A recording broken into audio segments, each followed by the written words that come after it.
I really think it doesn't serve anybody's interest because it immediately casts doubt on the good intentions or the good faith of Russian authorities, military authorities in the area.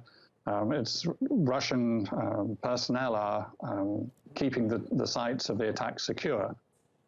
So, you know, I can't see how it reflects well on them. At the same time, it stops evidence coming out to find out the truth. And Russia's response initially about the attack was simply that the use of chemical weapons did not happen. Okay. So the Syrian government invited the OPCW to send in a fact-finding mission. They should let it happen, just like the Western powers should actually have waited for that mission to report before taking any further action. And given that, in hindsight, then, you don't think it was necessarily right for the US, the UK, and France to strike so quickly in response before the OPCW inspectors could actually see the site? I think that's right. Look, the situation is there is an international treaty which says you may not own or use chemical weapons.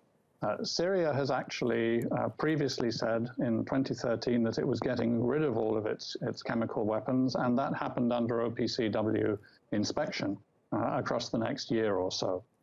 There's an instrument for finding out whether or not attacks have happened when allegations are made. It's called the OPCW fact-finding team, and that should be allowed to go in there. If you want to uphold international law, you should do it using the legal instruments to hand.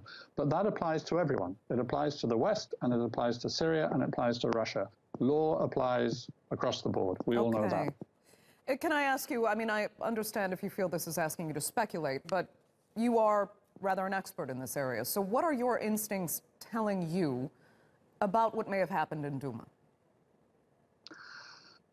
The UN has a broader fact-finding mission, an independent inquiry mission, which reported that it was able to confirm 20 uses of chemical weapons by the Syrian forces between March 2013 and March 2017.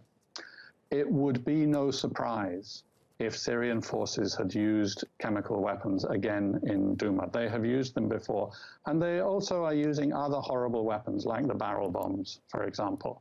So they have not held back in their attack on civilian forces. It would be no surprise if it had happened again in Douma. But in those circumstances, you know, people are frightened, terrified, reports can be inaccurate, so you need an impartial expert team to go in and find out. My instinct is, since you ask, and it is a bit speculative, my instinct is it probably happened, but my instinct is also that you should get firm information one way or the other before you act.